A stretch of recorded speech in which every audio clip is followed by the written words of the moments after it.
If you're going to fall asleep through anything, that's where it'll be. That's okay. You'll pick it up in the astral, and you'll actually keep doing it. You just won't remember that you're doing it.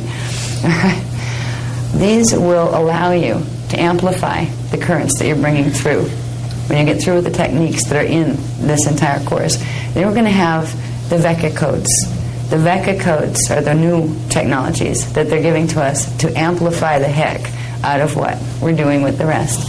And what we will finish with tomorrow is an introduction to something called the Akasha. The Akasha is the God Seed code. It's the highest Vecca code out of all of them. And the Vecca codes are the highest out of all the mathematical programs in a 15-dimensional matrix. The Akasha code is a code that connects, mathematically makes the connection between the primal sound field and source. That's the level that one's coming from. There are 5 other Vecca codes beneath that correspond to the primal sound fields and primal light fields and to D12. And we're going to begin to work with those. When we begin to work with those, we'll learn more about what that means tomorrow, and I'm going to be learning more about what that means tonight.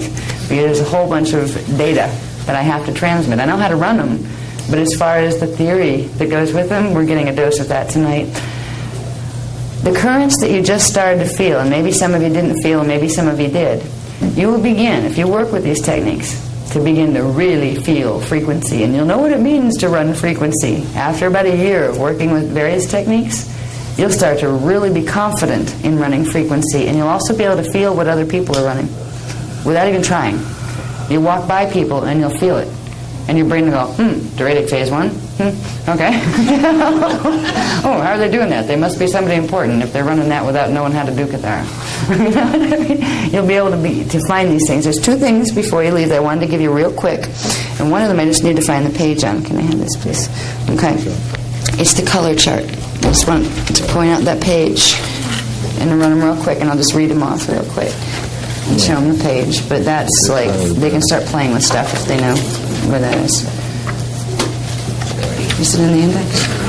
I don't know. It should be in the diagrams index, I think. It is. It's in the somewhere in here. 76. 76. Okay. That's the one I'm looking for. That's the one I'm looking for. Okay, on page 76, here's the key to the kingdom, one of them. I just want you to have that and know where it is.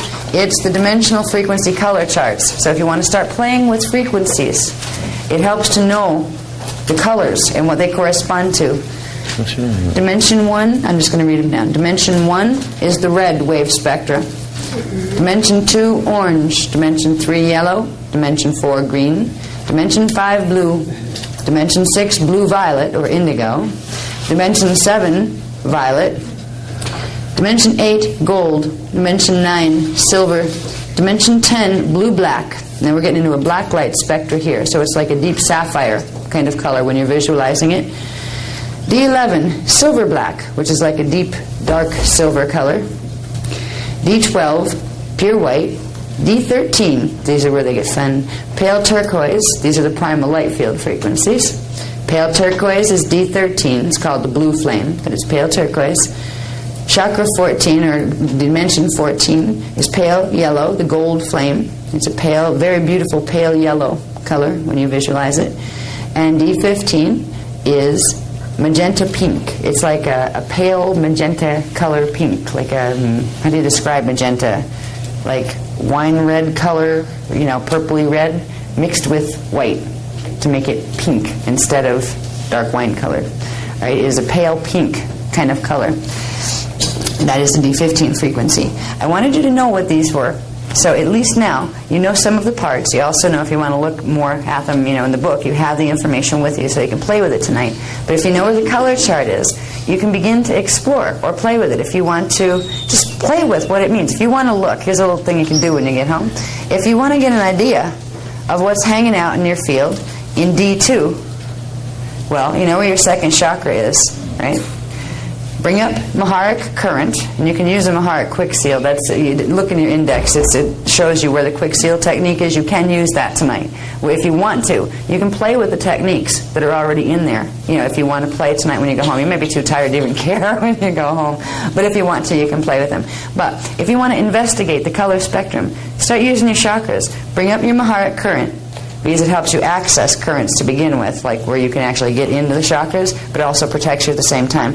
And then project, you see the pale silver frequency running through you and around you, and then put your attention, focus your attention down there. Give a symbol for yourself, like a little spaceship you're going to create for yourself. Make it a bubble of light, or make it fancy. I mean, you could make it a Maserati car or something if you have a liking for those. Whatever little symbol, and stick a piece of your consciousness in it as a spark of light, and put it in that chakra. Now, if you want to visualize what's in that field, find out what's hanging out in your fields, you can start investigating by, once you have that little visualization of a little spark of your consciousness in a symbol that you create, put in the chakra you want to investigate its dimensional correspondence, D2, put it in chakra 2. Then you would imagine that you're moving that symbol out with your consciousness in it into a yellow. Lights are orange, light spectra. Red, orange, yellow. Yes, orange, light spectra. Okay, this is where the colors, at the beginning of where the colors become important. You can check out what's hanging out in the fields by literally scanning in a particular color. You can move through the chakra, put your consciousness there, and move out away from you. And you can see what's, try to see what's in the room at the D2 level. You could do it at the D4 level, but I'd suggest start at the D2 and 3 level first, because sometimes you won't want to see what's at the D4 level right now, because that's where you get a lot of messes happening, a lot of interference. You might scare yourself half to death and say, I don't ever want to see what's up there again. Okay. And the other thing I just wanted to do, I wanted to sing this for you before you go, for the ones who don't know, the Ria Kumnare, because this is a tone grid that will begin activating the 8th subharmonics in all of the strands, and it will begin triggering, let's say that when you start the car and you have it warming up, waiting, what is the name for that with a car? There's a word for that I'm looking for. Idling, that's it. It will begin the 8th strand template, idling, which means it will begin to send little frequencies down to the 8th subharmonics. And when you work with these songs, and then tomorrow we're going to learn something that is my most favorite song that I've heard so far. It's called the Song of Lyra. The Song of Lyra has more words to memorize, but we also have the English translation of what it means. It's the Christos invocation, and it's extremely powerful. We start with this one, the 8th subharmonic activations, and the 8th strand activation songs. And then we will go, it's not in the paperwork yet, but it's going to be, the Maharada song is going to be in there tomorrow, and that's the Song of Lyra. This is the Song of Orion. And there's reasons for that. When we get into understanding the Kathara grid and the stargates, and how they pertain to the stellar systems up there, D8 gate is the Orion gate. So that's why it's called the Song of Orion. The Lyra gates, there's 3 of them, and the Song of Lyra works with those 3. Now what page is that on? Do you have that? 6. Will you sing this with me, my friend? My voice is getting a little scratchy, so I'm like, uh-oh. I just want you to hear it. For those of you who don't, have never heard it, just so you have an idea of how it goes, so you can play with it if you want to bring those frequencies into the body. Page 6 up here. Sing it together. There's 4. There's 5. Haven't you done the words for this yet? I have, but I like to follow along with it. It's not in here. It's not in my book. It's not in here. It's not in my book. Because that's anyway, the Mylar. let's go. That's why. Okay, let's go. Anyway, we know it. All right, what I wanted to look at it was because I want to point out what parts of it we're going to sing and what part you don't need to worry about yet. These are several verses, and then there's overtones and undertones. We haven't even tried it. We have tried, and the reason we don't teach it yet in a group setting as far as doing all of the overtones and undertones is because we sound like a really, really bad choir when we try to do it. It's going to take a lot more practice of when you look at that page, at page 6, and you'll see verse 1, that's fine, we can do that. Verse 2, we can do that too. Then when we get into part 2 and part 3, these are actually bass tone and overtones that are sung at the same time, which are completely different words and a whole different rhythm, that are sung at the same time as verse 1 and 2. And it gets very, very confusing. So it's not important to use them yet. Eventually we'll learn to play with those. But right now, what's most important are verse 1 and 2. They have the activation sequences that will open the 8 subharmonics and the 8th strand activation. So this gives you a temporary 8th strand idling where it starts to buzz, it starts to hold frequency and starts to transmit little bits, and it gives you little nanosecond bursts of 8th subharmonic activation in all of the strand templates, which begins an 8th dimensional communication, electrical communication between you, yourself, and you, between your D8 level, which is your monadic level of self, and which is a part of your oversoul, the center of your oversoul, and your soul coming down through your soul, coming down to you. And because you're running it after you've done a Maharic seal, liquid light cleanse, you're running it with the D12 frequency. These were given before we had D12 frequency, but these will amplify. They'll amplify each other. Okay? These are also great to sing if you're any place and you start, if you get in a jam or something scary or something's troubling you, if you can just switch to the songs once you learn them, it will start to clear, and it will start to allow your Christos self to come in and help move the frequency around so things feel better. That's why I wanted to share it with you tonight, just so you have it as a tool that you could play with if you want to, and you can hum yourself to sleep with it if you'd like. Okay, let's go. I will shut up and I'll start singing now. Let's start singing. Together? Yeah, anybody who knows it is welcome to sing it with us. Right. Okay. All right. We like to sort of speed it up once we get used to it. So if we do a second round, we go a little quicker. Yeah, we'll do 3 rounds of it. The first round tends to be slow if people aren't familiar with it. The second round picks up speed, and the third round really picks up speed. Now, these were taught, they would be done in rounds with hundreds of people in the ancient days, and we would build a standing columnar wave of sound. And we were able to project through that sound. We could levitate things through that sound. The D8 frequencies were used to open the Orion gates at the times when it was safe to do those kind of things. So the more you use these songs, particularly if you're in a group and you really want to generate some sound frequency, 3 times, you at least need to do them 3 times. But they would do them. You would sit for a half an hour and literally just go round and round and round. And each time it gets stronger and bigger and bigger. And you could feel the wave building in your body if you do it long enough. Just like in the Eastern philosophies, they teach you to say Om, Om, over and over and over and over and over again. You're building the signature. When you do that with a whole set of primal tones that comes from the first language, it creates very powerful sound waves, which are light waves as well. Okay. Yeah, what key are we going to do this? We always go, you sing it low and I sing it high. Yeah, I will apologize before the fact because my voice is scratchy already, so I don't know if I'm going to do a very good job at this, but I'll try. It's not. Okay. 3 then. 1, 2, 3. Okay. Omeda Ipa. Slower first. Omeda Ipatama Patama Hedita Hekumna. Omeda Ipatama Tretila Iduramna Tretila Iduramna Durama Hekemta Hekumna Omeda Ipatama. Stay low when I do that. I was doing overtones. Omeda, please. Ipatama, Omeda, Ipatama, Patama, Hedita, Hekumna, Omeda, Ipatama, Tretila, Idurumna, Tretila. We used to do this. Idurumna, Durumna, Hekemta, Hekumna, Omeda, Ipatama. One more. I'll do overtones, okay? Okay. Omeda, Ipatama, Omeda, Ipatama, Patama, Hedita, Hekumna, Omeda, Ipatama, Tretila, Iduramna, Tretila, Iduramna, Durama, Hekemta, Hekumna, Omeda, Ipatama.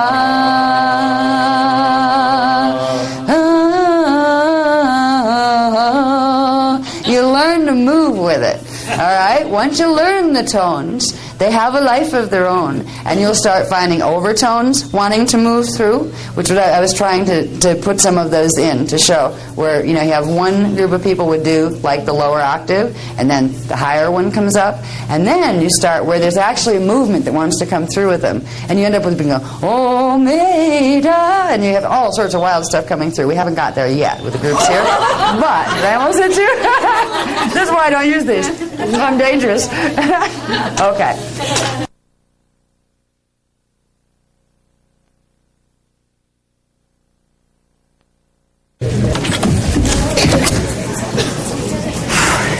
Good morning. Good morning.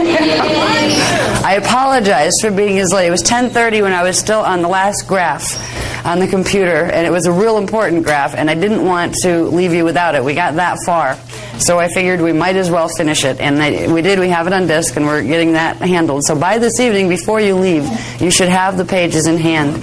If it wasn't important material, I wouldn't have bothered, and I wouldn't have taken the chance of being late. But this material and the techniques that go with it have the ability to amplify the heck out of the currents you're going to learn how to run today. And I didn't want to leave you up here without knowing about these when they're starting to use them down in the States. They don't have you'll have more paperwork on it than the people in the States have right now. But there's something called the Akasha Code, which is called the God Seed Code.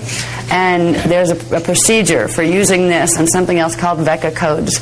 That is some of the most important work that's been given so far. It's important for the Kathara Healing Program. It's also important for the Roundtable program. So this is what you're going to get as we go crazy trying to get it printed out, get the master done, and get it to Kinko's, and get it all back here, 100 copies of it, so y'all have some.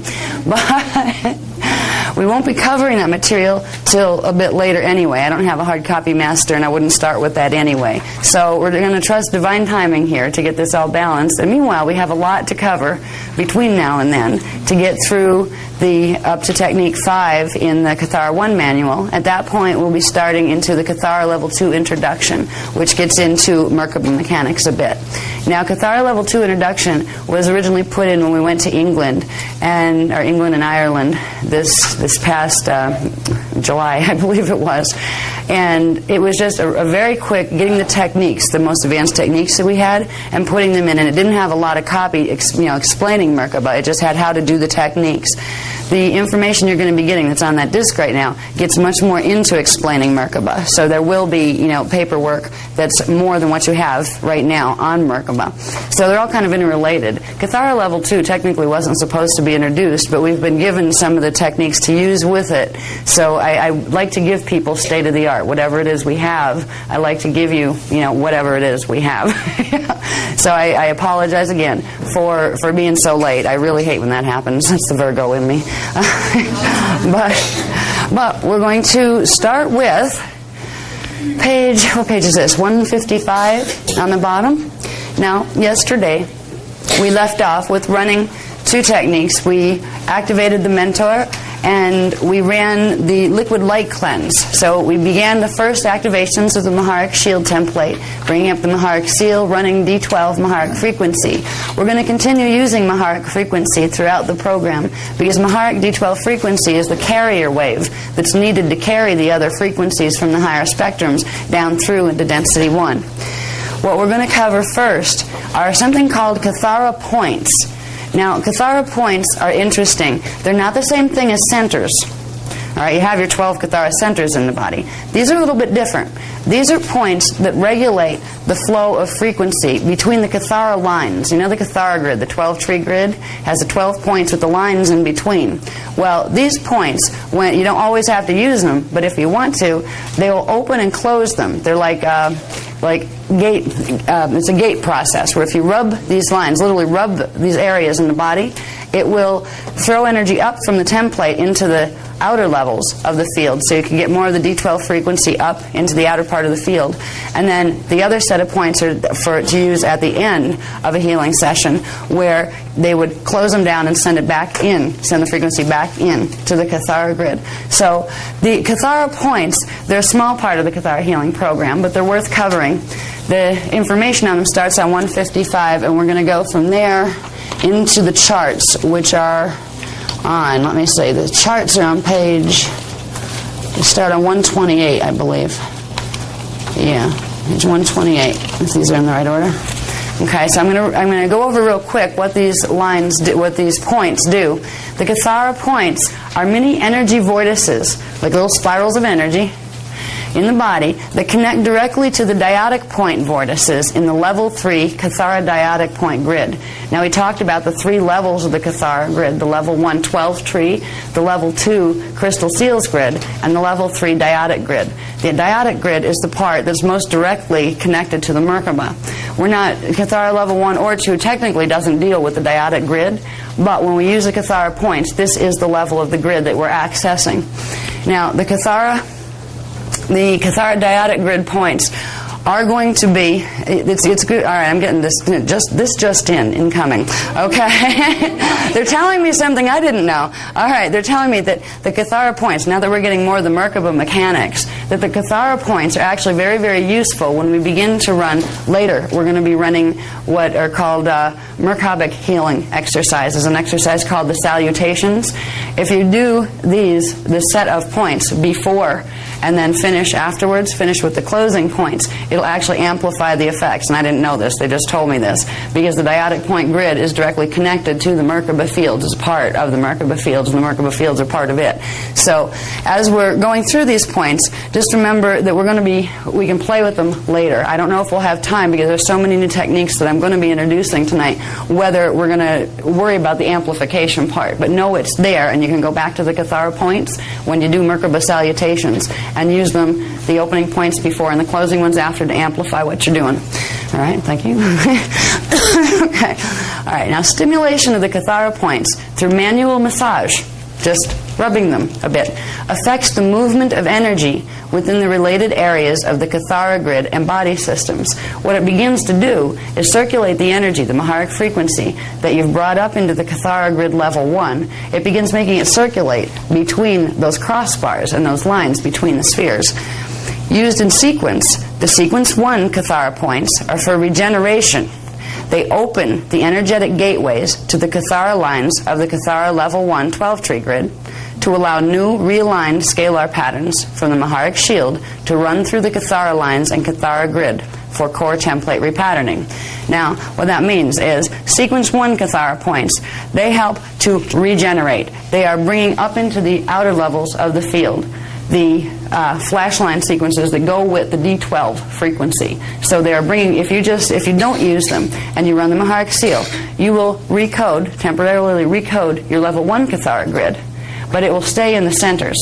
It will take a while for it to begin to move through the grid lines, down through the Kathara lines, and it will take even longer for it to come up into the dyadic grid and the outer layers of the template. So when you use in sequence the Kathara 1 sequence points, it will bring it fast down through the Kathara lines, which will send it up more quickly into the outer dyadic grid points. Now, the sequence 1 Kathara points create more lasting but less immediate effects. All right, so the energy isn't going to go all the way up into the field far enough where you're going to get very rapid healing effects, but the effects will be more lasting. It will make the D12 frequency stay in the grid longer. The Kathara 2 set of points, and go to the next one, please. Thank you. The Kathara 2 set of points do the other. Okay, sequence 2 Kathara points are for revitalization. They close the Kathara lines. Once you've got the frequency in the Kathara lines and starting to run through them, they close those and in the 12th tree grid, and then they channel the energy into the nadial lines of the outer bioenergetic field. We'll talk a little bit about nadial lines and what are called radius or radial lines that have to do with the radial body, which is a new material that was given to us.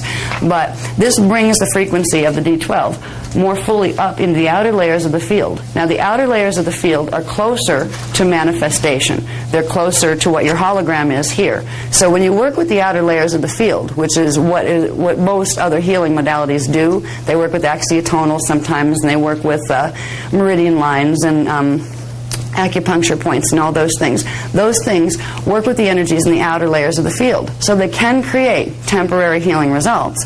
But what happens with the traditional modalities is they don't last because the Kathara grid distortions come up and put the distortions back.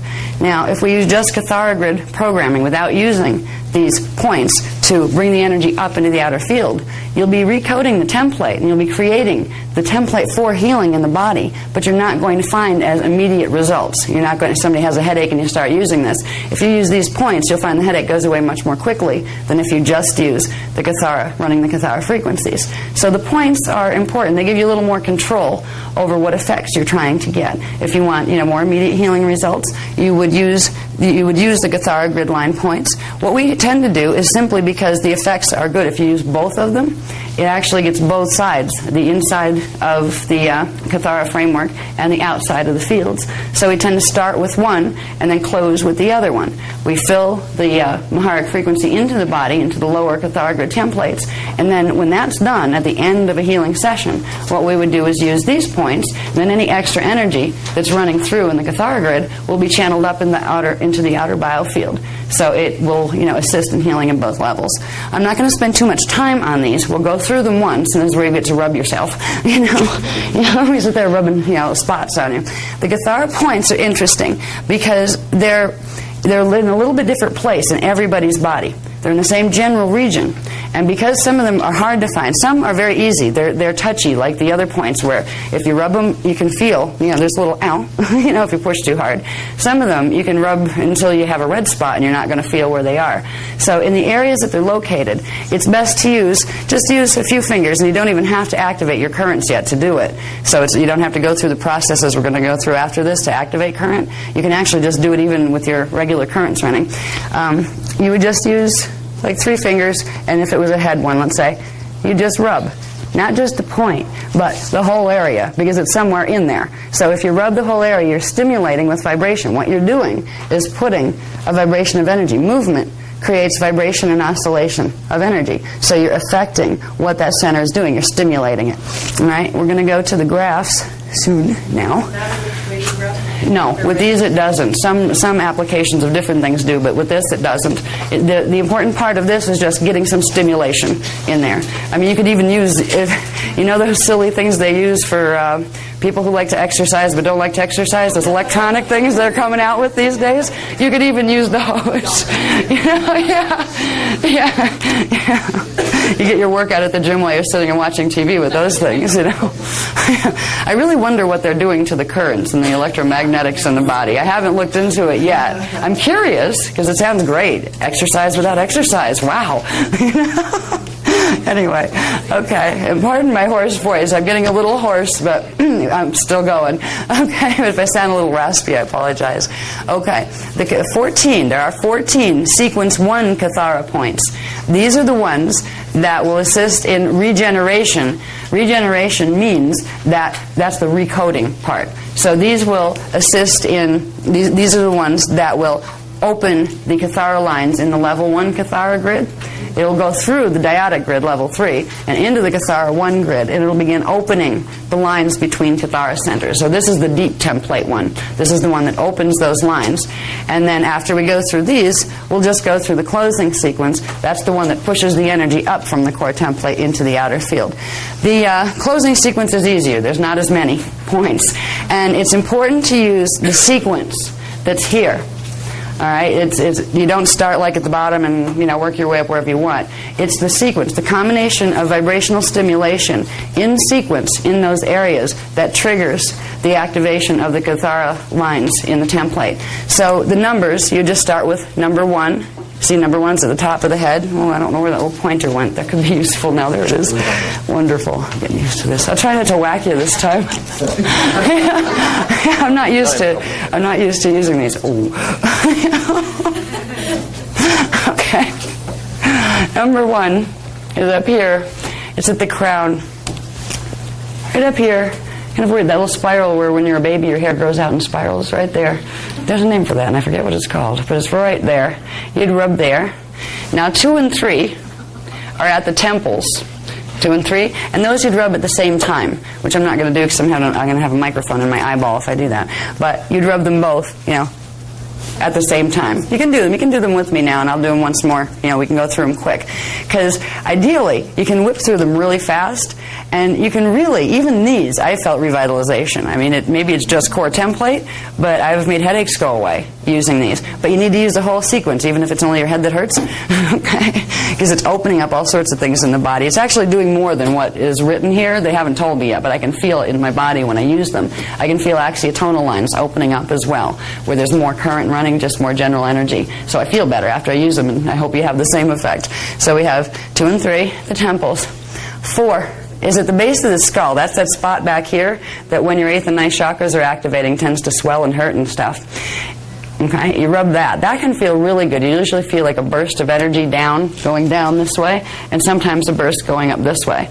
It's worth doing. You could really feel better if you're at work or something in the office. You can very discreetly kind of got an itch, and just really quick run them, or go into the bathroom, and you will feel better if you run them once or twice throughout the day. Even if you're not running anything else, even if you didn't do your Mahark Seal that day, you can still use these points, and it helps to even remember where some of them are, because rubbing some of them is better than rubbing none of them. If you're feeling fatigued, these can help clear that space, that energy space in your body better.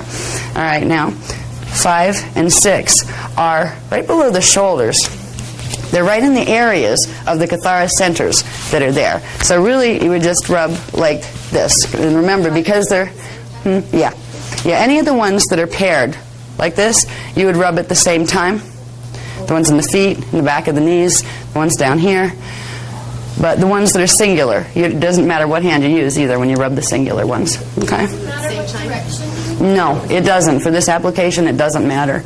When you're working with chakras and things more fully, which Kathara 1 doesn't get into, working heavily with the chakras, that's when it becomes important to know your spins and what direction something's supposed to spin in, and when you rub it, what way you're supposed to rub it. But for this, it's okay to just rub it whatever way it feels good. Okay. Now, 7 and 8 are in the abdomen, in from the hips a bit. And these are a bit hard to find because, especially when you're standing up, because your muscles are tighter here. It's like they're in there somewhere. If you lay down to find these, you'll know where they are thereafter. If you lay down, your stomach muscles relax a bit, and the muscles in your abdomen relax, and you can push around a little, and you'll just feel, sometimes you'll feel a tingle or a little burst of energy from them that's pleasant when you hit them, the ones down here. So you can try that when you get home. With a lot of these things, when you get home and you have some private space, try to find these areas in your body. Try to locate your chakras. Try to locate your Kathara points. Push on the area. See what it feels like. Try to see your chakras. Those kind of things. Anyway, okay. 7 and 8. The in from the abdomen. They're in from the hips in the abdomen. Right in there. 9 and 10 are in the back of the knees. So you would, literally, if you're sitting, you would sit and give yourself a little knee space and use both hands and just rub. There's little chakras behind your knees, and they tend to get very, very blocked during just an average day. So if you rub those, it will help to run the energy through the legs. This will also help people that have any type of varicose vein problems. Varicose vein problems, which is something that I have always had since I was about 20, means the energy flow is constricting in the lower chakras and the lower axiotonals. And if you rub the chakras in the back of the knees regularly, like a couple times a day, you'll find you start to process more energy through those. The feet chakras are also the same. If you have any problems with your legs or varicose veins, or know somebody who does, rub the 2 points there that are chakras. They're little tiny chakras. And these guys, 9 and 10. And then you'd go from there to 11 and 12. If you know somebody that has a varicose vein problem, you could do a whole Mahark recoding process on them, but if they don't want that, you could at least rub those sequences on them and spend a little more time and energy on these guys. And it will make a difference if it's done consistently, like within a month. If they did it every day, or if you taught them how to do it, or you did it for them every day for a month, they would start to notice that their legs felt better and that they weren't getting as much problem with the varicose veins.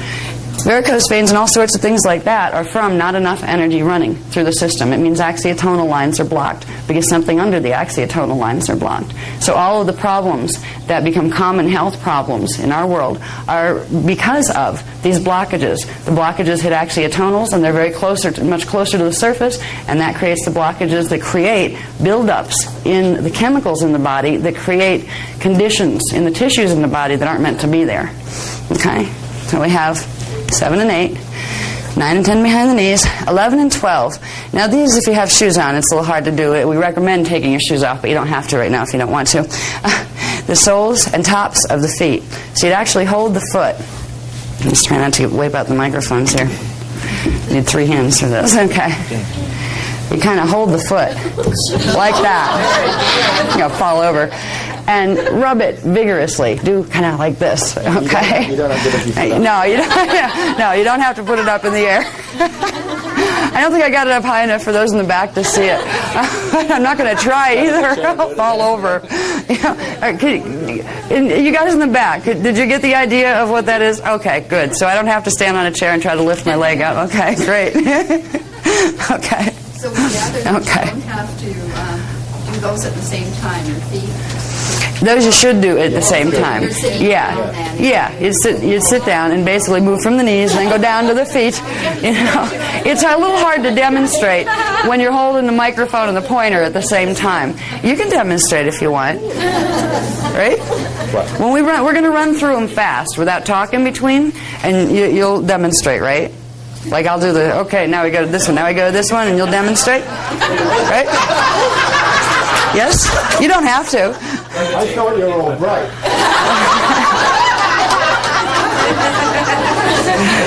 Okay. Okay. The 13th one is at the heart chakra, which is right about here. It's around the breastbone area. And you can usually find the heart chakra because if you use your fingers in this kind of motion and push slowly as you go like this, but push with some pressure, there'll be a little sore spot. That's the area where your heart chakra center is, and it's in a little bit different space for everybody. And you can find that sore spot in there when you press on it because there's crystal seals in there. And wherever there's crystal seals in the body, you're going to find sensitivities to pressure. All right, so if you want to, and you can really do this with any of your chakras. If you want to find the center point in your chakras, and there'd be like a circle drawn around that would be the chakra, you can do that finger motion where it's a certain type of pressure that you can push pretty hard with the fingertips while still having a sensitivity in the fingertips, so you can run the energy right. You can find most of the embodied chakras where the center is, because they are a little bit different position for everybody, but basically they follow the same body area. Okay, the 13th one is in the heart chakra, and the 14th one is the 6th third eye chakra. Okay, that's the 6th chakra, which they call the third eye. That one is here. You can also use this one either running the whole sequence or just this one alone, or this one with the temple ones or any of the head ones, to increase inner vision. When you're doing visualizations, you can send stimulation, into that chakra through that way, and it will help to whatever level of inner vision your DNA is capable of giving you right now. It will amplify that to its highest level without going into heavy technique. Okay. All right, so now we'll run through them real quick. You want to run through them, or you want me to do? Do you want to do the body demo, or? They've got it already. I know, but we need to run it through quick. What do you want me to do? Huh? What do you want me to do? Just rub where I say, or here. Would you like to read them and I'll demo? Come on.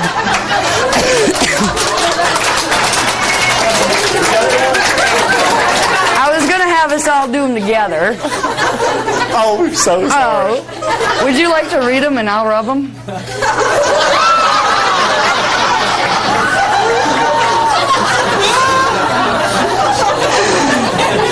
Just say number 1 and tell where it is. Come on. At our age, yeah. Over the hill and then some. No? Okay. You're going to stand up? No, I'm going to sit down. So we do them sitting down. You're going to sit down. Okay, yeah. Because we're all going to do them together. As what I'm trying to do is get us all to do them together in a quick sequence without a lot of words in between, so you can get the effect of the energy running. Okay. Okay. Thank you. We're going to do about a dozen swirls. We're just going to do one time through. You can just say the center number and where it's located. Okay? Okay. Yeah. Right. Yeah. Ready to begin, children? Okay, we'll begin at the crown. Number 1. Gently. Easy does it. About a dozen. Ow.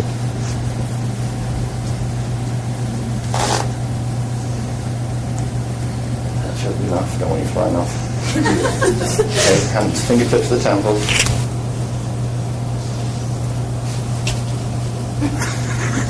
Number 2. Do it. Okay. We can move through them a bit faster. Now to the base of the skull, either hand. Just Number what? Number 4. The bump there. Oh, that feels good. Oh. Okay. Hands to the back, points 5 and 6. Just on the pointy bit, just below They're the not in pointy the back. bit. Huh? 5 and 6 are in the front. Right here. Here. Where do you do it? On the front? Here. Oh, I do it on the back. That's hard to do on the back. Sorry, I just got this through right now. Boys do it this way.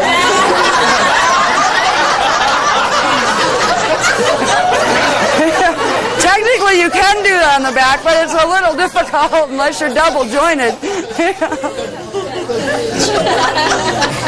And your boys wearing a bra, I'll see you later. Just here, nice and gently. Yeah. Next. Okay. Now to the abdomen, just in, usually a couple of inches in from the hip bones. Numbers. 6, 7, and 8. Thank you. To do the jumping up and down thing with me. Now, wait till we start twirling tonight. She's been up all night, she's like this now. All right, down to the backs of the knees, points 9 and 10. Just gentle circular motions. They're very sensitive chakras behind the knees, actually. Just be gentle. Yeah. Unless you're really tired, then rub them with all your might. Yeah, get your energy back. That's what I do. And one I do. You rub harder than I Right, do. soles and tops of feet. Oh, this is fun. It's going to be harder than making my pocket.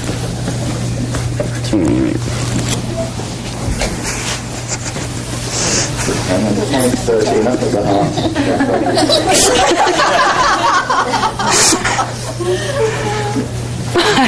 They can't see me if I'm down there in the back.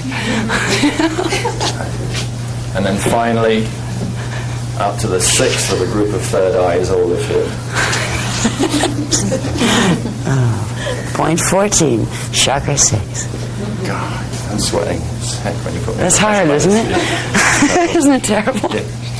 Thank you. Okay. Alrighty.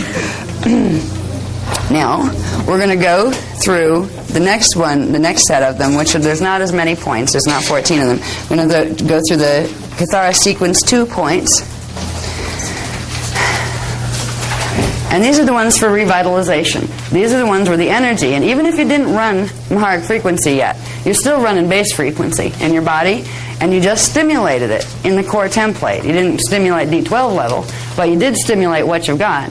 Now when you use these, you're going to kick it up into the outer auric field. So it would be closer to the surface, so you would usually have more of a feeling with it. You would get more feeling of revitalization after it. So if you use just these 2 things alone, as an easy thing, we don't have to worry about running currents and everything. Just those points of massage can be really handy any place. All right, so we're going to run these really quick now. Okay, I lost my pointer. Where do I put my pointer? That's it, I hit it. I'm not used to that. You're sitting on it, that's why. Okay. Okay, number 1 and 2 of the Kathara sequence, 2 points are here. They're in the neck, below the ears. And these are some of the hardest ones to actually find. So just rub vigorously in this area with both, on each side, both hands.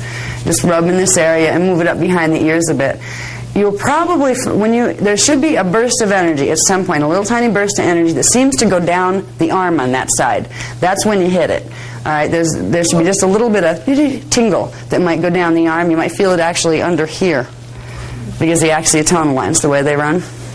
So you're rubbing back here. Yeah, there's a little indentation in the bone. Yeah. Back from the ear. Yeah, it's back from there. You can trace the indentation where the ear hooks in. In the bone, just coming Yeah. back in from the ear this way. Yeah. But if you rub with 3 fingers, you can put one up in that area and one literally going down to the neck. You'll actually get more of the energy running. You all got it? Yeah. Okay, so you'd rub those.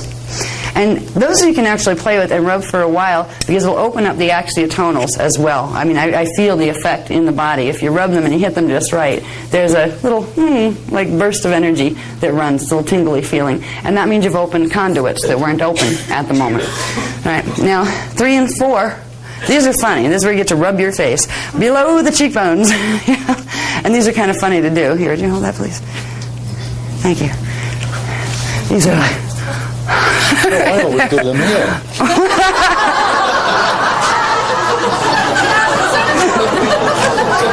This can feel really good, and it can also... When you Hold it like that. okay. While you're these in the face, while you're rubbing these, they're actually opening up many little meridian lines in the face, so they can actually help the muscle tone in the face as you're getting older. If you do this, even if you're not getting older yet, it will help you not get wrinkles as fast because you're energizing the muscles in the facial structure. So it's like if you start really young, you'll save yourself on facelifts later. You know. Okay, so you go through those two. Number 3 and 4. Thank you. Number 5. This one is at the base of the tailbone. This is the rear view. And that little V that would be your tailbone. Somewhere I have one. Like back here. Coccyx or the... Yeah. It's like the tip, the tailbone, and then like down here. On the coccyx, there's a little tiny. You should be on either side of the tailbone. You just trace it down through this part of your body. Yeah. And your fingers will be either side of the bone. On the other cheekbones, as it were. It's kind of like you can find, you know, the little ball at the tip of your tailbone? If you find that, then move up just a tiny bit with both fingers right on the outside edge of the tailbone, like right where you're not quite on bone. All right, that right in that area. That's the little ball at the end. You just move your fingers up just a little. And usually you can find these points because if you play around with poking around back there, you'll get little bursts of energy running down here. So you'll feel a little tingle running down there. And what's nice is the more you do this, like play with them at home, you'll just know instantly exactly where they are. You know?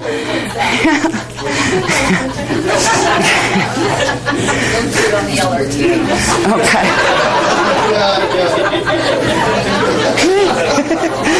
Okay. I'm so glad everybody's in such a good mood today. It's contagious. All right.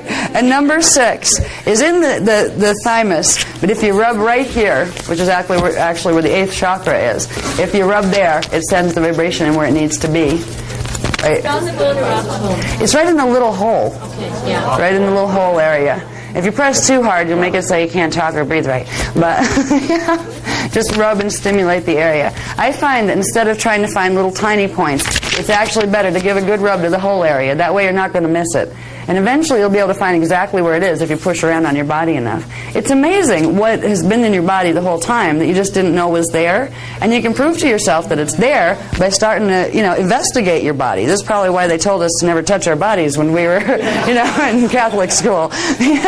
We might find something important like our Kathara centers or something.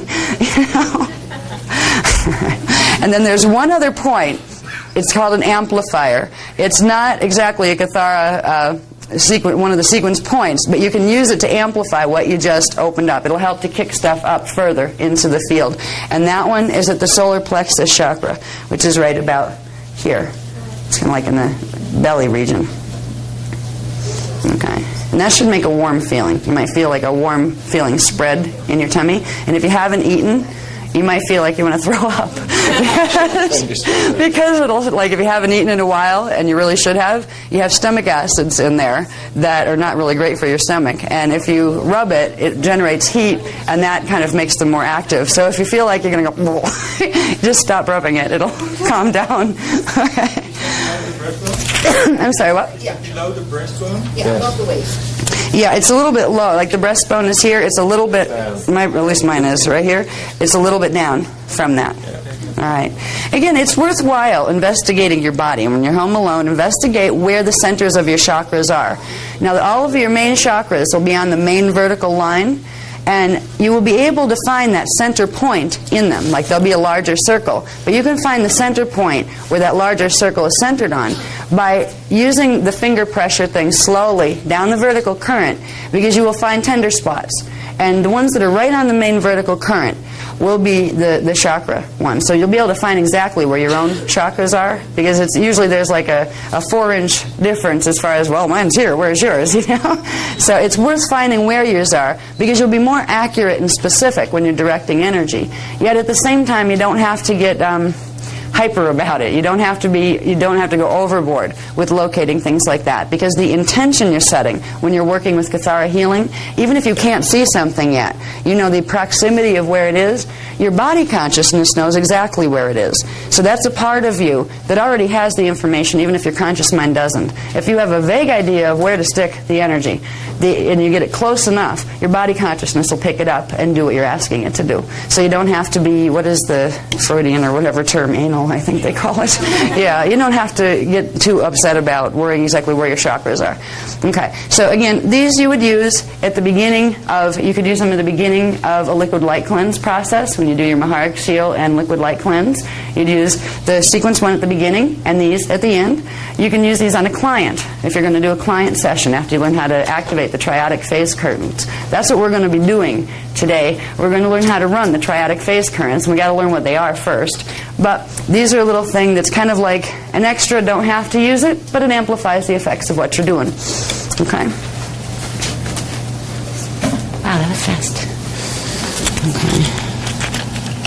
What am I doing? I want to see how much of this. I'm going to try not to put too much of the pages with words on, and just try to work off the graphs, because we have so much to cover. So I just want to see where I'm here. Use the words.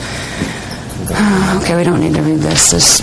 There's a lot of information that we won't, that I won't have time to cover sentence by sentence. It's in your book, so it's worth reading these books. Even if you took the workshop, it's worth, when you have some time at home, read them in sequence, because you'll learn a lot more. There's a lot of small type that I don't even attempt to try to bring into the workshop format, because it would take a week to give a Kathara workshop. But it's worth reading these things, because every bit of information in these books is a piece of frequency. All right, what the frequency does, and the reason why we work with with putting stuff in detail as much as possible, is because it makes a frequency bridge onto the D3 level, which means it gives your third DNA strand and your third chakra and your mental body awareness a frequency bridge in order to absorb this information, because this information is higher frequency information. The Kathara healing program is usually not used by anybody who doesn't have a minimum of a 6-strand activation. It's being catered to what we need here, but it will help you if you take the time to read it, even just once, because you're picking up a frequency bridge as you read. Every letter in this book, every sentence, every word, every sentence is a part of a frequency bridge that if you omit a section, you're going to have a gap in that frequency bridge, and that's going to be a gap in your understanding. It's going to be a gap where, I don't quite get that, oh well, and you would do better learning the whole program and holding the frequency of the Maharic frequency when you're running it, if you have the mental body incorporated into the process, and that's what the books are for. Okay, let's see. I leaped around here. I have these already. We're going to go from that to, let's see. Okay. I think the next page we're going to go to. Yeah. Okay. What we're going to go on to next is really the heart and soul of Kathara Level 1, which are the triadic healing currents. Go to page 163. That's where we're going to begin. And these are worth reading. So I'm going to put the word ones up on these, because they're worth reading. It's 163 on the bottom, and it's page 80 on top. 80.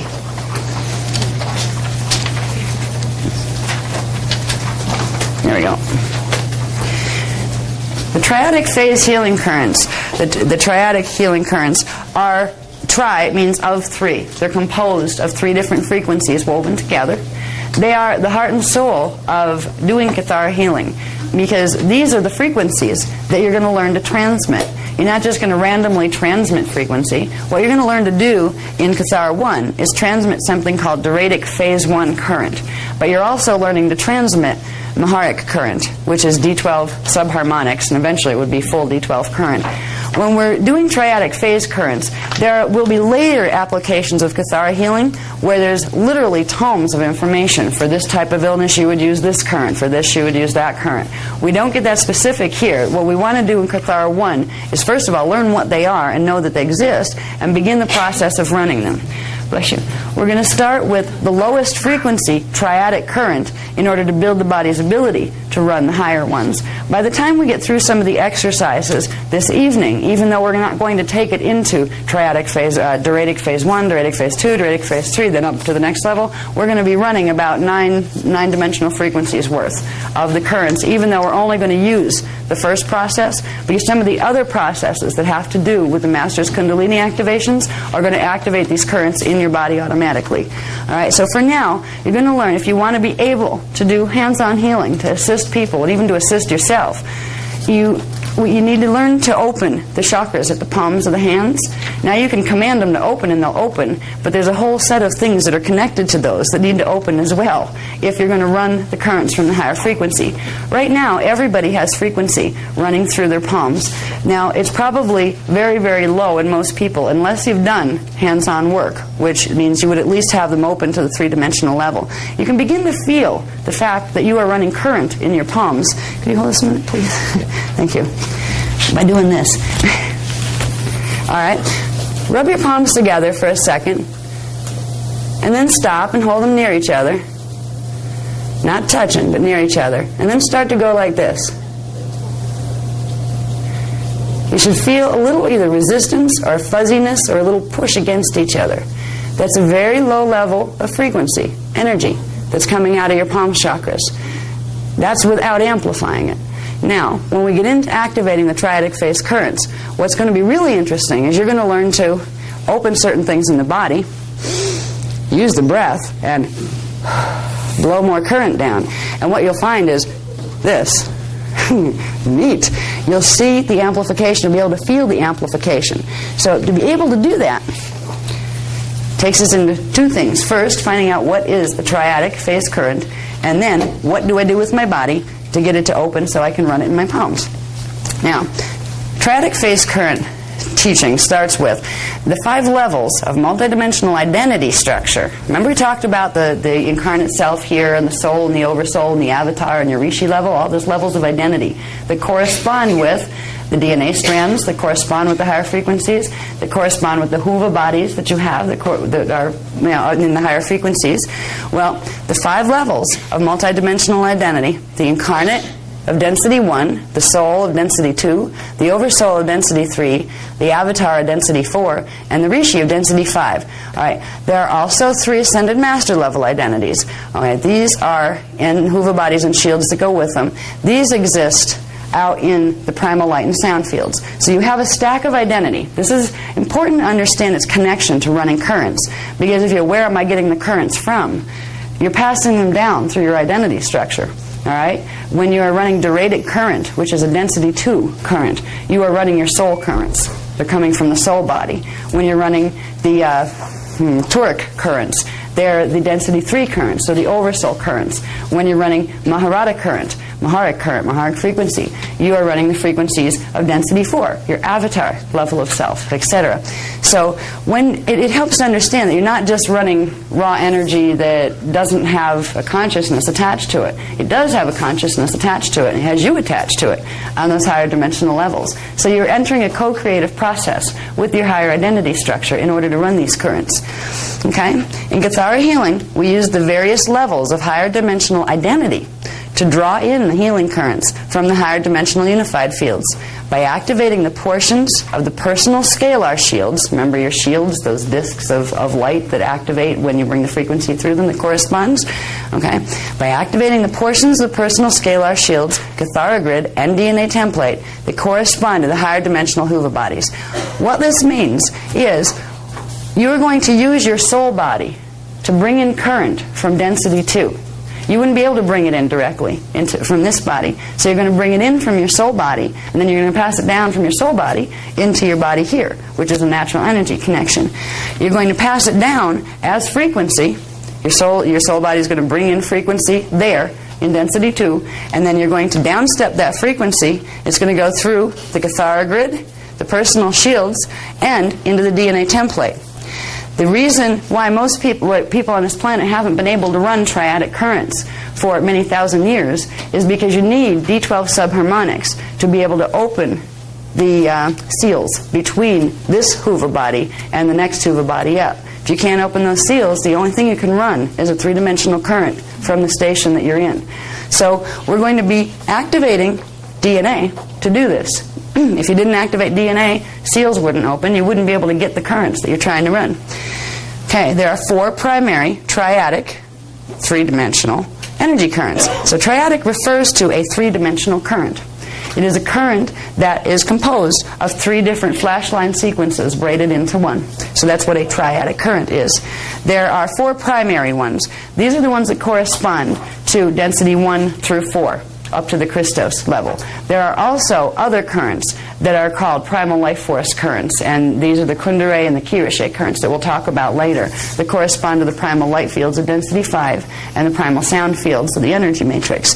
But first we need to open the ability in our bodies to run the lower currents, and from there we'll be able to build on those currents so we can bring more frequency into the body.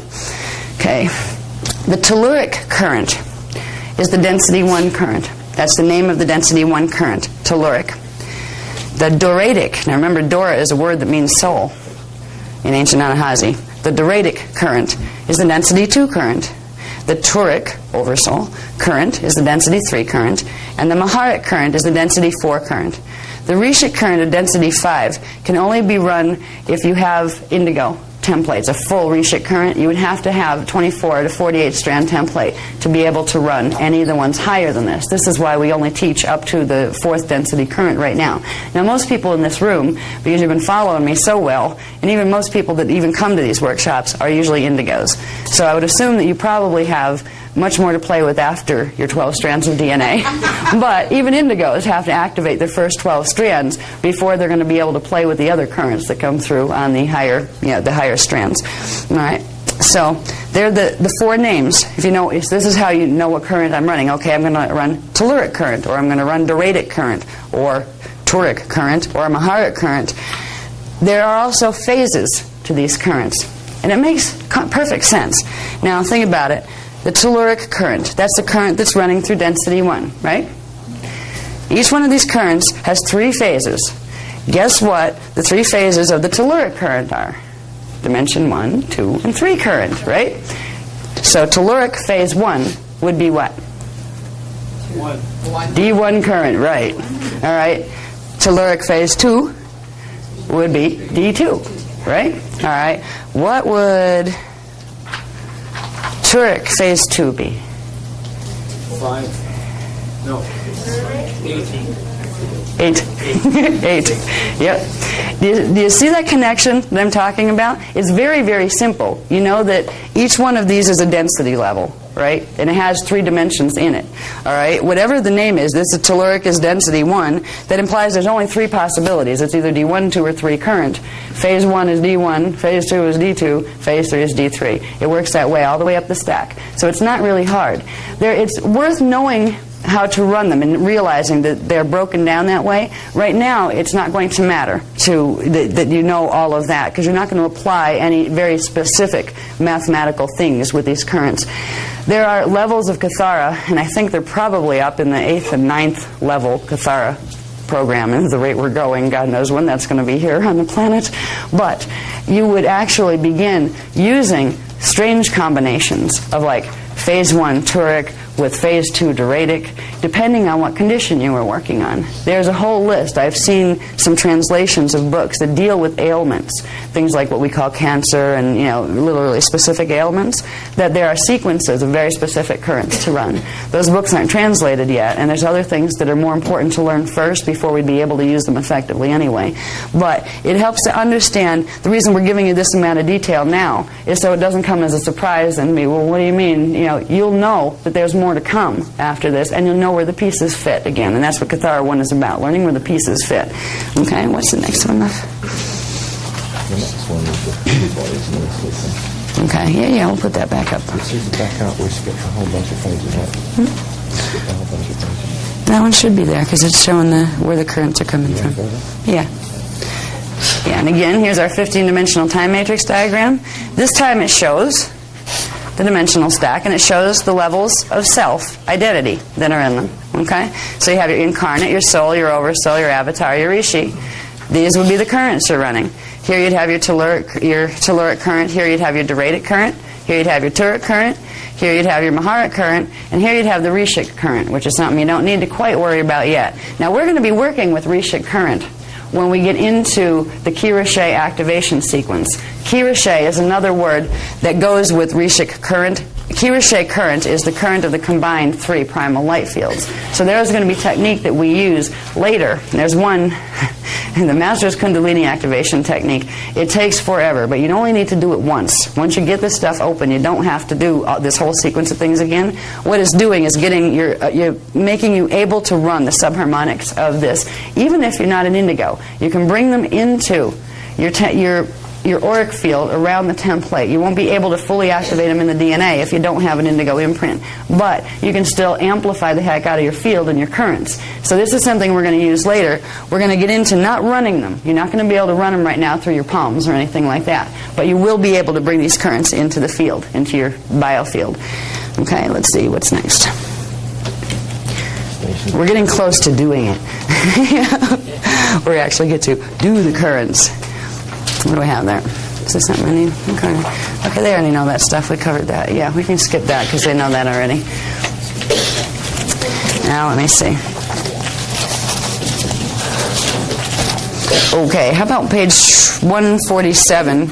Kind of recapitulates what I said and a little more. Yeah, I'll start on page 147. Now, that's page 84 left. On there. You got it? Yeah. Okay. Thank you.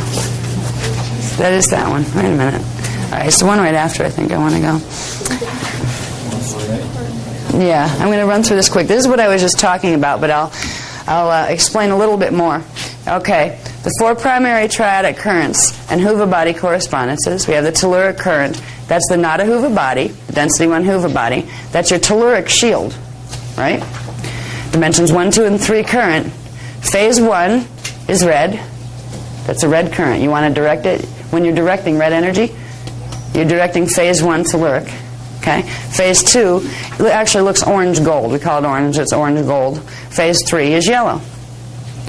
Doradic current is the alpha Huva body, density 2. The Doradic shield, dimensions 4, 5, and 6. Phase 1 is green. Remember the color chart that I had you look at before, where it told you what color the chakras were and those kind of things? Well, the same thing here. These are the colors of the dimensional frequency bands. So, phase 1, Doradic current is green, which is the 4th dimensional current. Phase 2 is blue, 5th dimensional current. Phase 3 is blue-violet, 6th dimensional current. Blue-violet is really indigo. All right, we call it indigo, but it looks blue-violet. So the reason I've put an extra color with some of these is to give you a visual, more of a clear visual on what color you would visualize when you're using these. After a while, you get used to, if you're visualizing indigo, that means blue-violet. If you're doing orange, it's really an orange-gold. So you get used to these. But when we're running the currents, it's how we are intending to visualize color that is going to be the director of the currents, to make sure you're selecting the right currents. Turic current is coming through the Beta Huva body, density 3, the Turic shield, dimensions 7, 8, and 9. Phase 1 is violet, D7. Phase 2 is gold, D8. Phase 3 is a mid-tone silver, that's D9. Okay, it's dark silver, but that's hard to imagine. How dark is dark? So I said a mid-tone silver. So you think of very light silver, it's not that very dark silver. It's not that. Mid-tone silver. You'll get your own probably visual shorthand going with this. Once you start working with this program, your own higher parts, your higher consciousness will begin to show you colors, so you know what it means in your system, because everybody perceives color, perceives frequency a little bit differently. So you will fine-tune what exactly those colors are. You may find 3 different little subharmonic colors in them that nobody else sees. But these are the base colors that you will be seeing or visualizing, even if you can't see them yet. These are the ones you'll be intending. One very good way to learn how to visualize color is to stare at something that is that color for a bit. Close your eyes, try to see it.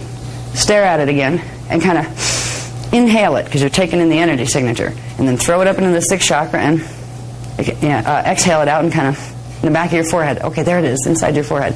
If you play with that, you will increase your ability to visualize in general. If you want to hold forms or shapes better, if you want to be able to visualize better, play with staring at things for a while. Take a key and hold it up close and just study it and get the impression, and then close your eyes and see if you can bring up the image of that key. Little things like that will help to trigger subharmonics in the DNA on a more regular basis, which will eventually help you to be able to have a better ability to visualize at will and to visualize more clearly. Now, even if you're not being able to see yet, even if you don't have the inner sight opened, that's all right, because by intending the color, you're still going to get it, but you're going to get more intensity the more real it is to you. The more you can see it, the more frequency you're actually bringing in on it. So it's worth trying to learn to see color more clearly and learn to see with the inner vision more fully. Something simple as staring at an object, closing your eyes, and trying to see it again. That begins the process of developing the inner vision. Okay, Maharic current is the Maharahuva body. Maharic shield, dimensions 10, 11, and 12. Phase 1 is blue-black. Sapphire. It's a sapphire current. Phase 2 is a silver black, which is like a darker silver. That's why we have mid-tone silver up here. We have a dark silver here. And phase 3 is white. Now, when we're doing full Maharic current, we're running pale silver. The D12 Maharic current, which includes D11 from the parallel, as well as these from one system. That's where you get pale silver. So right now, these were the single colors. If you were going to run just D12 current, just plain old D12, not Maharata, full Maharata D12, you'd be running white. But if you want to run the full non-polarized D12 frequency, you would run pale silver, which is the D11 from the antiparticle universe and the D12 from particle. Now, transmutation currents. The Rishik current. This comes through the Rajahuva body, a density 5, the primal light field body. It's the Rishik shield, dimensions 13, 14, and 15, which are called the Kira-shaped primal light fields. Phase 1 is turquoise. It's a pale turquoise. Phase 2 is a pale yellow. And phase 3 is a pale magenta, or that pale pink. These we would work with later. These are actually they call them transmutation currents. Because if you were able to actually bring in enough of them through your palm chakras, you can make stuff disappear. I mean, you could literally make cancer fall out of somebody's body fully. You could literally make an object disappear. And right now, we're not, even if we could all run this frequency, now indigos can run these frequencies through their palms. They have the extra DNA templates to do it. You would need 24 to 30, you need 36, I believe, to run the full spectrum of these, 36 strands to run the full spectrum. But you can run subharmonics of them in the meantime. But even though there are some people on planet called indigos that could run these things, nobody is allowed to run these things right now, because if the technologies were here right now, some indigos are as messed up as anybody else. If they were able to turn these currents on in their bodies, they would become lethal weapons. They could hurt themselves, and they could do a lot of damage on the planet. So right now, we're allowed to run these currents in a very specific format. We're allowed to run them in subharmonic form, and that's what we do when we do round tables and those kind of things. It's called the rainbow ray. We're being taught to bring in the rainbow ray, but it's going to be a long time before we're taught how to transmit at full strength through the palms, because that's too dangerous.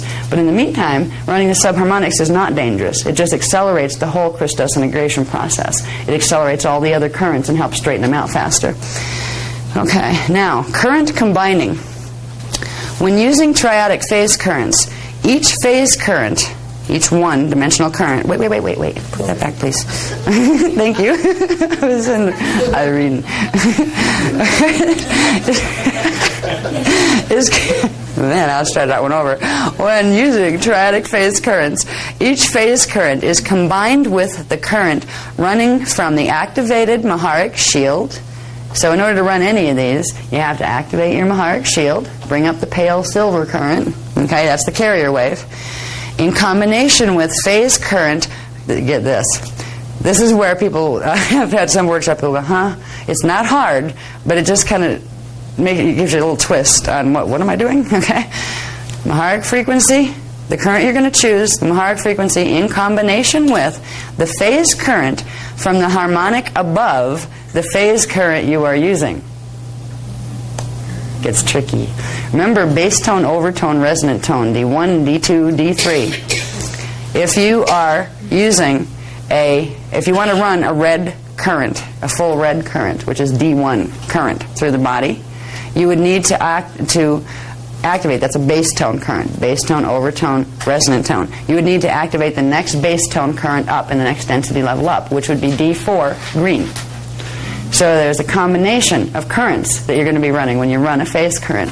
When we learn to run diuretic phase 1 current, diuretic phase 1 is D4 current, the pure, all 12 subharmonics of the D4 current. Now to do that, you have to have the pale silver light, the D12 Maharic frequency carrier wave.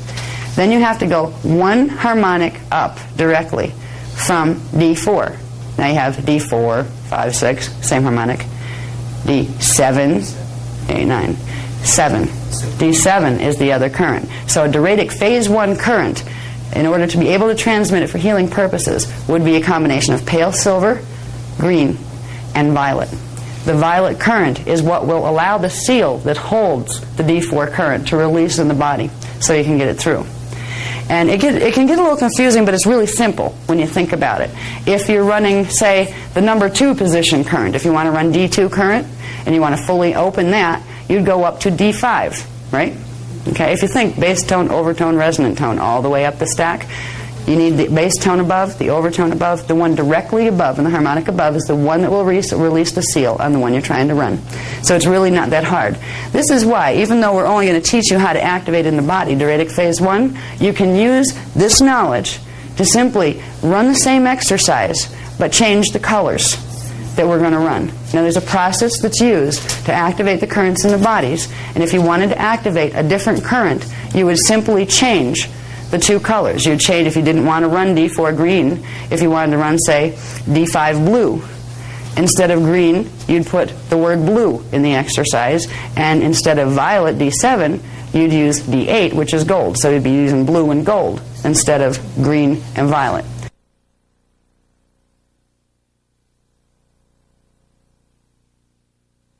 And figure it out yourself. This one's on page, what is that, 140 something, 148. Okay? This breaks it down for you.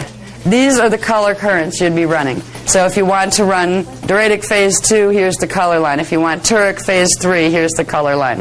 All right. So this chart's worth hanging on to and keeping, because as you go past just learning how to run the general currents, you may want to start playing with the other currents, and you may start to get guidance where, I have a feeling diuretic phase 1 I shouldn't use for here. Maybe I should use turic phase 2.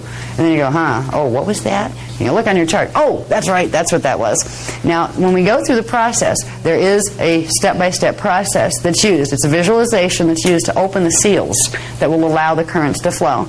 In that exercise, you would if you wanted to change the current that you're running from what's running in the exercise, you would simply have to substitute the right colors. You'd always use pale silver, but you'd have to substitute the other 2 colors with the right combination that goes with the currents you're trying to run. Where'd he go? I lost my helper. Okay. All right, so that is on page 148, and that's very useful when you want to start playing with what currents you're going to run. Now, let me see what's next. Any what? Are there any bad colors? Bad colors. That's an interesting concept, bad colors. There's not bad colors, but there are colors that you can see in people's fields and things that are indicative of something interfering with and messing with the natural currents. When you start to see like really icky looking green pond scum colors, they're showing you that there is a lot of miasmic content. All right, miasms are antiparticle buildups in the particle field, which come from reversals of mathematical sequences in the natural template. So anything that has, if you see those colors, if you're starting to scan somebody, you start to see kind of icky, murky, kind of colors, they're telling you that there's a black content, okay? Meaning the black color frequencies. Just like if you were going to take a pure pale yellow and if in your paint sets, if you're mixing paints, and you put a little bit of black in it, and it kind of made it all icky and kind of icky, dirty yellow looking. That dirty yellow is the type of color you would get on D2 if there was miasmic content. So there's also some really weird brownish colors that come out that have to do with combinations of different frequencies that are carrying miasms that are interconnected. So you can usually tell Now, I wouldn't say the colors themselves are bad. The colors are showing you frequencies that are convoluted, that are not mixed up right, like colors that were poorly mixed on a palette. But as far as running any of those, you wouldn't want to try to run them. You know, you wouldn't attempt to run them. There will be times when, not in this class, and probably not for the next 5 years, before we get the information down of how to begin cross-braiding, which means you'd be running 6 currents instead of 3, or maybe 9 instead of 3, and those kind of things. You might get some interesting colors then. So if you see, this is where you would learn, this is why they're not teaching it now. If we were going to learn to use braiding of multiple colors, you would go into some strange colors. You get some weird brown colors, but that doesn't mean they were bad. And to be able to use those kind of color combinations where you know what you're doing, you would need to be able to feel the energy signature behind them. You wouldn't be able to tell if it was a good thing or a bad thing by the color of it alone. So that's why they're not taking us into multiple braiding right now. And the color, like bad colors, no, there's not bad colors. They're just colors indicative of convolution in the templates that can mean negative things are happening. It can mean somebody is, hanging out in your field that doesn't belong there. It can mean you have a sickness or an illness in that area or something like that. All right, in answer to that question. Okay, where are we now? Are we getting ready to do it? Oh, we're really at chapter 4 now. Do you want to do that summary?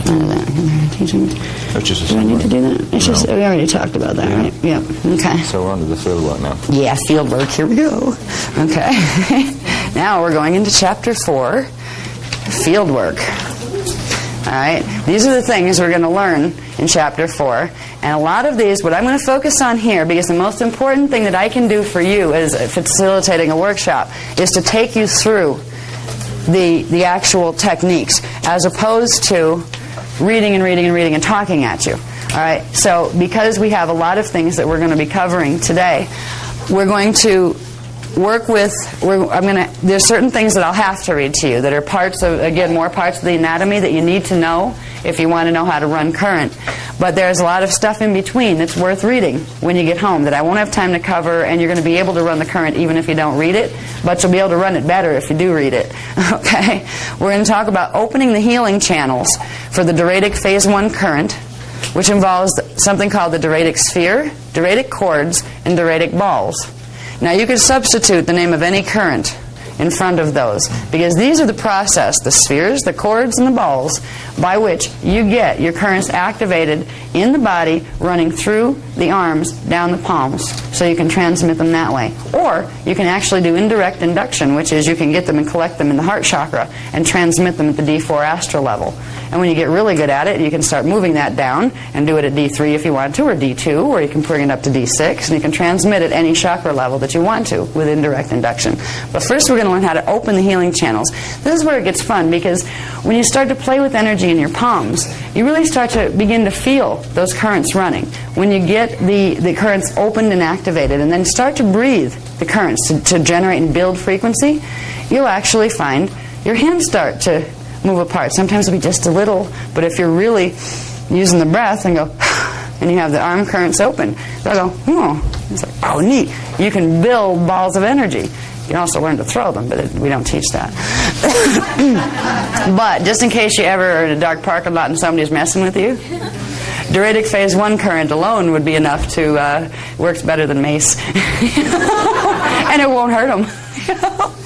See, once you get your palm chakras activated, you can, and the more you do it, like by using the procedure, after a while you'll find that you start the procedure and they just go boink, and they're going, ready, where you don't have to keep using the procedure. Unless you want to change current, where if you're used to running diuretic phase 1, but you want to run something higher, then you're going to have to run through the procedure again to open those particular seals. But if you work with them for a while, the seals will stay open enough where just the intention that you want those palms to activate will activate them. But you have to set the program in and build up and help your body remember that that's what you're trying to teach it to do. It's really good to use these currents for lots of things. These currents we're learning here how to run them in our bodies so we can do healing facilitation for a client, let's say. But you can charge food with them to get rid of miasmic messes that are in the food that you eat. And believe me, anything with chemical preservatives is a template disaster. They have combined things that were never ever intended to be combined together, and even if they don't make you sick on the outside, you're taking convoluted scalar wave imprints into your template through food, through water, through electromagnetic stuff that's flying through the air. Stand by a Xerox type machine for a while and just try to feel what it's making you feel like, and then go home and run your Maharic Shield really good and clear it out, because there are things that we're picking up all the time. Now, we can help a lot by using two things: using our palm chakras once we know how to run current, using our Maharic Shield always to at least get our pillar up so we're running D12, but we can amplify that by using Kathara healing practices like indirect induction, which is once you get the currents activated, you build a ball of the current in your heart chakra, and you and breathe more up from below your, from the Maharic current, bring more of that up, and spread it out in your astral field. If you want to put it in your D2 field to clear your emotional body, you'd move it down to the second chakra. All right, these things, well, there's so many applications of Kathara healing. You don't just think of healing as a client. A mirror can be your client. A hamburger can be your client. Well, an animal can be your client. I've had people ask, can you use this on animals? Well, do you think animals have Kathara grids, or do they somehow manifest by a different structure? Everything has a Kathara grid. So you can temporarily reset part of the divine blueprint in anything or in any situation by running the currents. You can walk into a room, and if there's a mess going on that's a violent mess or something, you can literally simply stand in the corner very quietly, run a lot of your Maharic frequency, make balls of it in your chakras, and if it was a really bad event, make little balls about this big in each of your chakras and push. All right? Tell me about Isis and Kathara. Oh, he was suggesting I tell you about, we have two cats, Isis and Kathara. Talk about animals, do they have Kathara grids? Well, they get into this situation of throwing energy. And you can tell about Kathara, because you got Kathara. You want to tell? It's worth telling, because it tells you something about how animals are doing what the stuff we're trying to learn right now. Animals are doing it. Okay? All right, go ahead. Well, what I really wanted to illustrate, which is when we have moments in the house when we're playing, just hanging out like you do, we have two cats which are quite adept at throwing balls of energy at each other.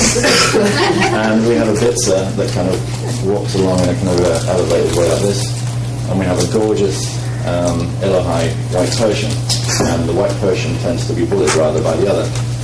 And there's an occasion when we were hanging on the sofa, and I was watching the bullying cat playing with the white Persian, and I didn't realize what I was doing, but I was doing then what we're about to run you through in a moment, and I was not even thinking about drawing the frequency into my heart center, forming a nice sphere, and I started to realize I was pushing this sphere of energy at the attacking cat in a loving way. I was just thinking, Kathara, there's no need to be that way with Isis. Right. That's not nice. Yeah, be nice. I was pushing the sphere, and all of a sudden, Yeah, she was, oh, look at that. Yeah, she took off. Yeah, Isis was impressed. More breath, and just gently introduce the energy. It's not being aggressive about it. And finally, Kathara goes, and off she goes. Had enough. Even here. Yeah, I didn't do anything. Where I want to go with this is that very same evening, this has happened 2 or 3 times, and that particular evening I recall, we were putting the house to bed. And we've been talking also about the gifts Selma had given us, which we discovered had a further gift within it. It's a crystal ball. And we decided that during the course of the next day we were going to deal with the crystal ball and its host. And so Shannon had already gone to the bathroom by then, and the cats were all happy again and everything else, and I'm just putting things away. And as I walked back across the room, this ball started to pick up with me, and I'll deal with the ball now. And I caught myself in mid-walk, and part of me knew that I should pull on my Maharic Shield up to reinforce it before I pick the ball up.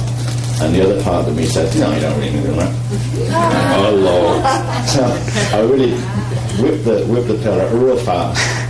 And I did it at a spot halfway between the two places, between the ball and where I'd been. And as I was doing it, the guardian of this ball manifested in the sitting room. And it was like 12 feet tall. And I wondered when I'd have a direct confrontation in manifest form with the people who don't like what we do. And immedially, again, the same thing sprung to mind what I've been doing with the cats. And this is something I'm telling you guys to think about doing whenever you encounter these situations. I simply repeated the process. And I pulled energy again, formed a big sphere. I didn't panic. I just built a big sphere of energy. I just pushed it in the direction again, lovingly, not in a fearful or intimidated way, at this thing whose head was going through the ceiling. I just said, Bye-bye. And he just left. And it was a lot bigger than me. It works on people that are a lot bigger than you, too. The idea is, once you learn to run currents, you can do amazing things. It also helps to realize that there are amazing things going on all around you, half of which you probably wouldn't want to know, but you're better off knowing. When we were talking about the cats, the one cat that likes to beat up on the nice cat, she gets field attachments all the time. She'll go outside, she'll come back, and she does things like suck energy off your arm veins when you're sleeping. You can see her in her astral body. Cats have astral bodies. And she literally goes up and puts her lips up to your veins, your astral body veins, and drains energy. Somebody's been using her as a succubus. All right? There are things going on out there that you're better off knowing about, because if you know things like that, you don't go looking for it, but if something feels a little weird, it doesn't hurt to check if something weird going on, because if you know how to run current in your body, you don't have to wish it any harm at all, and you don't have to be afraid of it. You simply run current. When you're running D12 subharmonics, that's enough to make most things that don't have good intentions toward you run for cover, because the frequency is perceived as heat to them. All right, if something has a reverse matrix template and you're running the right sequence in like the Divine Blueprint current, the Divine Blueprint current feels cool to people who are running the right mathematical sequences, but it feels like progressive degrees of heat to people who are running reverse sequences. Heat to the point where it makes them uncomfortable because it could shatter their templates. So they usually back off. So there's a lot of things you can do. You can help your food to be healthier for you. If you plant a garden, you can literally activate your palms and your heart chakra at the same time, go down, kneel down on the ground, and breathe current into the ground, and you can charge a whole area, and you'll get a feel of, all right, that's charged, that's not. Okay, you'll know how far between charges you have to do, and you can literally grow vegetables that will have the right Merkaba spin and much better, healthier templates. There are things that, if they were employed on large levels, we could literally change the world with just knowing how to run our palm chakras and our heart chakra frequency.